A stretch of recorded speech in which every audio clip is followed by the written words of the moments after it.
सबका कल्याण भक्ति से होगा। भक्ति परमात्मा की करनी चाहिए। परमात्मा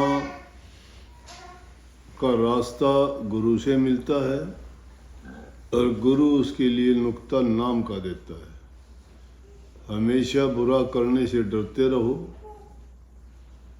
मौत को हमेशा याद रखो, मौत से डरत रहो दिन रात। एक दिन काठी बने तुम्हारी, चार कहरवा लादे जात, भाई बंधु कुटुंब कबीला सो सब पीछे रह जात।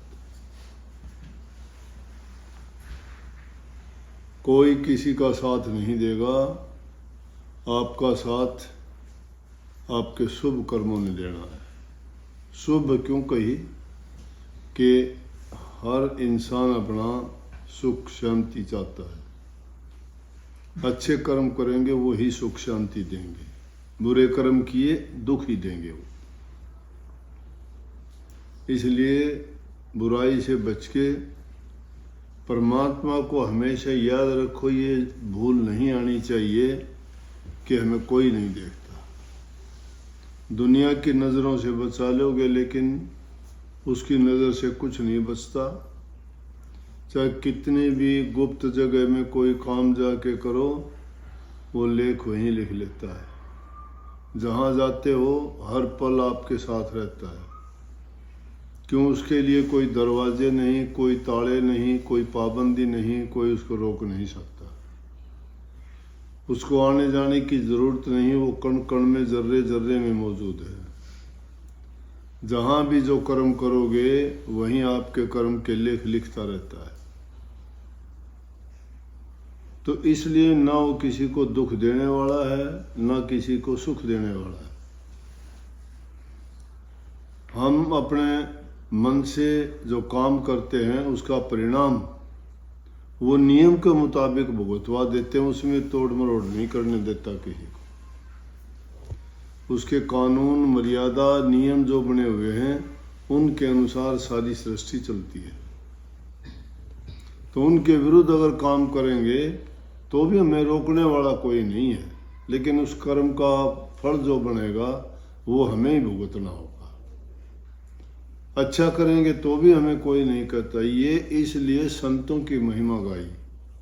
संत कहते हैं कि बुरा ना करो, अच्छा करो। परमात्मा नहीं कहता किसी को अच्छा करो, परमात्मा नहीं कहता किसी को बुरा ना करो, क्योंकि वो प्रगट हमारी इंसान की तरह देह रूप में नहीं है। तो देह रूप में कौन है? गुरु। इसलिए गुरु की पूजा बताई। गुरु नहीं होता तो परमात्मा का ज्ञान हमें कहाँ से मिलता? 84 लाख योनि में और जितने जीव जंतु पशु पक्षी हैं उनका कोई भी गुरु नहीं है। ना उनको सत्संग मिलता, ना नाम मिलता। वो उनकी एक प्रकार की भोग योनि है। जिसको जिस योनि में जन्म मिल गया, जैसा उनका काम है, घास पर निर्वाह करने वाले घास खाते हैं, मांस पर निर्वाह करने वाले मांस खाते हैं, मिट्टी पानी पर रहने वाले उसी का पान करके जिंदा रहते हैं। लेकिन वो अपने कर्म को नहीं बदल पाते उन योनियों में। इसीलिए स्वामी जी महाराज ने कहा कि ये तन तुमने दुर्लभ पाया, कोटि जन्म जब भटका खाया। ये एक जन्म का परिणाम नहीं है कि हमें इंसान का चोला किसी गैलरे के जन्म के कारण मिल गया। कोटि जन्म, कोटि जन्मों में अनेक योनियों में गए, ऊंची नीची योनियों में गिरते पड़ते मुश्किल से ये इंसान का चोला मिला। और इसमें भी अगर भूल कर जाते हैं तो फिर वापस उसी रास्ते पे गिर जाएंगे। इसीलिए महापुरुषों ने फरमाया है कि इंसान का चोला बड़े भाग से मिलता है। तो स्वामी जी महाराज ने कही कि ये तन तुमने दुर्लभ पाया, कोटि जन्म जब भटका खाया। या को अब व्यर्था मत खो। व्यर्था कैसे खोओगे? प्रभु की भक्ति के बिना सारा व्यर्था जाता है। दुनियादारी के कितने काम करो, कितने ऊंचे ओहदे मिल जाओ, कितना तुम्हारे पास बेशुमार धन दौलत हो जाओ, कितने आपके संतान परिवार बढ़ जाओ, कितने आपके कारोबार चले, कितनी आपको मान सम्मान इज्जत मिले, लेकिन क्या है, क्या होगा उससे? कोटि जन्मों का भटका खाने के बाद में इंसान का चोला मिला है, तो अब इसको व्यर्था ना खो। व्यर्था कैसे जाएगा? प्रभु की भक्ति नहीं करते, उनका जन्म व्यर्था चला जाता है। तो क्या करें उसके लिए? छिन छिन चेतो। चेतो का मतलब याद रखो उस बात को, दो चीज याद रखो, मौत को और मालिक को। मौत से जो डरता है वो बुरे काम नहीं करेगा, मालिक को याद करता है उसका सुमरण और चिंतन करेगा। तो छिन छिन चेतो, भक्ति कमाओ। भक्ति किसकी करो? भक्ति करो तो गुरु की करना।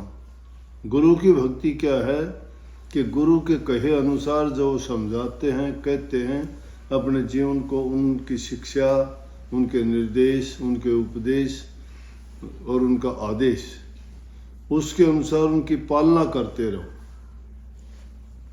उन क्यों करें पालना? क्यों करें पालना? उनमें किसी का स्वार्थ नहीं है, स्वार्थ हमारा है। गुरु परमार्थ करता है, पर उपकार करता है। उनको जरूरत नहीं है कि किसी को क्यों कहे, लेकिन क्योंकि वो इस काम के लिए आते हैं, उनकी जिम्मेवारी होती है परमात्मा की तरफ से ऐसे नुमाइंदे भेजे जाते हैं ताकि इन भटके भूले हुए जीवों को भूल जाते हैं, क्योंकि वो रास्ता भटके हुए तो हैं। इस रूह को रास्ता दिखाने के लिए उनको याद दिलाते हैं कि तुम रूह यहाँ की नहीं है, ये तो काल देश है। तेरा वासा तो प्रभु के चरणों में था, जिसको तुम परमात्मा कहते हो। हम आत्म रूप में, वो परमात्म रूप है। आत्मा परमात्मा की रूप ऐसे ही है जिस प्रकार से कि हम समुद्र का पानी गिलास में डाल लें, लोटे में डाल लें, किसी बर्तन में डाल लें, उस जल में भी गुण वही है। वो समुद्र का पानी है, कहीं वो नदी का कहलाता है, कहीं कुएं का कहलाता है पानी समुद्र का ही। समुद्र वो इसी प्रकार से सब रूहों का भंडार परमात्मा ही है। लेकिन ये रूहें उनसे बिछड़ के जो अलग आ गई हैं, अब जल की बूंद एक बिछड़ के कीचड़ और गंदे नाले में गिर जाए तो अच्छी थोड़ी है। उसको देख के नाक को पकड़ लोगे कि बदबू आती है। और वही बूंद अगर पवित्र बन जाए तो उसको तो आप अमृत की तरह उसका पान करके खुश होते हो। इसी प्रकार से जो रूहें गंदगी में पड़ जाती हैं, खोटे मंदे कर्मों में पड़ जाती हैं, तो वो तो काल के ही जीव बने रहते हैं। परंतु जिस रूह ने दीक्षा लेके गुरु से और गुरु की आज्ञा का पालन करके वो अगर भक्ति कमाई है तो गुरु की तरफ चलती है, तो उसका जीवन सफल हो जाता है। इसलिए कहीं ना कि भक्ति करो तो गुरु की करना, और मार्ग शब्द गुरु से लेना। शब्द गुरु, शब्द गुरु कौन सा है? जिसने परमात्मा की भक्ति की है, जिसने तप किया है, त्याग किया है, साधना की है। जो खुद बुझा हुआ है वो दूसरे को रोशन कैसे कर देगा? जिसको खुद को ज्ञान नहीं है वो दूसरे को क्या शिक्षा दे देगा? जो खुद अंधा है दूसरे को क्या रास्ता दिखा देगा? अंधे को अंधा मिले तो मार्ग कौन बता? अंधे को अगर आंख वाला मिल जाएगा तो उसको रास्ता दिखा देगा, सुझा देगा। तो गुरु ज्ञानवान है, उन्होंने उन चीज़ों का ज्ञान है, वो त्रिकालदर्शी हैं। भूतकाल क्या है, भविष्य क्या है, वर्तमान क्या होगा, वो हम भी जान सकते हैं। पिछले अच्छे जन्मों के कारण तो हमें इंसान का चोला मिल गया, ये हमारा भूतकाल था। भूतकाल में हमने नेक कर्म किए थे तो इंसान बने हैं। इंसान भी कैसे बने हैं कि सब चीज़ों से परमात्मा ने नवाजा है हमें। आँख, कान, बुद्धि, ज्ञान, पूरा शरीर, संपूर्ण हाथ पांव, सब कुछ दिया। लेकिन जिन्होंने गंदे मंदे कर्म किए, चोला चाहे उनको इंसान का मिल गया, लेकिन कोई अंधा पैदा हुआ, कोई लूला लंगड़ा पैदा हुआ, कोई बहरा पैदा हुआ, कोई अपाहिज पैदा हुआ, किस लिए? उनके कर्म अच्छे नहीं थे। तो इसलिए हम इस बात के लिए बहुत शुक्रगुजार हैं कि कितना अच्छा तोहफा हमें दिया। तो वो भूतकाल था कि भूतकाल के नेक कर्मों के कारण ये जन्म मिला है। और अब अगर है वर्तमान काल, अब इस वर्तमान काल में अगर हम अच्छे काम नहीं करेंगे तो हमारा भविष्य इससे बनता है। भविष्य का निर्माण वर्तमान काल में बनता है, और वर्तमान काल में जो हम खोटे मंदे कर्म करते हैं परिणाम बुरा होगा। नेक काम करते हैं, भलाई के काम करते हैं, पुण्य के काम करते हैं तो हमें अच्छा मिलेगा। अगर हम भक्ति करते हैं, नाम की कमाई करते हैं तो सदा के लिए अमरता प्राप्त हो जाएगा। इस जन्म मरण के बंधन कट जाएंगे। ये रूह जहाँ से आई थी वापस उसी सागर में जाके विलीन हो जाएगी, और वहाँ जाके उसको वही सुख, वही आनंद प्राप्त होगा। इस दुनिया में जहाँ कर्म है वहाँ भरम है। ये कर्म भरमों में जब पड़ जाता है तो जीव निकल नहीं पाता। लेकिन सतगुरु हमारे भरमों को मिटा के सच्चा ज्ञान देके वहाँ तक पहुँचाने का रास्ता दिखाते हैं। हमारे द्वारा किए हुए कर्मों का फल बताते हैं कि हमें क्या करना चाहिए, क्या नहीं करना चाहिए। तो स्वामी जी महाराज ने कही कि इसको अब वृथा मत खो, छिन छिन चेतो भक्ति कमाओ। छिन छिन चेतो, पल पल में याद रखो। कबीर साहब उसको कहते हैं कि सांस सांस में नाम सुमर, व्यर्था सांस न खोए, क्या जाने इस सांस का आवण हो ना होए। सांस अब आता है, ये तो फूंक भरी हुई एक बॉल की तरह से है, गेंद की तरह से है। इसमें सांस जब तक चलता है तो हम जिंदा हैं, सारी चीज़ काम करते हैं। और ये सांस का आना जाना बंद हो जाएगा, उसी दिन लीला खत्म, कुछ नहीं रहेगा। इसलिए इस सांस की कीमत बहुत ज़्यादा है। कबीर साहब दूसरी जगह कहते हैं कि जिस सांस को हम व्यर्था खो रहे हैं, व्यर्था सांस कौन सा है? जिसमें प्रभु का नाम नहीं। ऊन जुनून बातें करके, निंदा करके, चुगली करके, बुराई करके, दूसरे जिक्र करके हम बेकार की बात एक तो अपने शरीर में, दिमाग में कचरा भर लेते हैं, और दूसरा जो चीज़ हमें लाभ वाली करनी चाहिए थी उससे वंचित हो जाते हैं, प्रभु का नाम नहीं जपते। कबीर साहब कहते, कहता हूँ कह जात और काहे बजाऊं ढोल। कहता है ढोल बजा के कहने की जरूरत नहीं, ये नहीं कहना। मुनादी करने वाले कहते हैं ढोल बजा के सुनो सुनो सुनो, और फिर कहते हैं देखो क्या सुनाएगा। लेकिन संत बिना ढोल बजाए सुन कहते हैं। कबीर साहब कहते हैं कि कहता हूँ और कह जात हूँ, कि मैंने सारी जिंदगी कहा भी है और अब भी कह रहा हूँ, और जाता जाता भी कह के जाता हूँ, जाता जाता भी ये कह के जा रहा हूँ।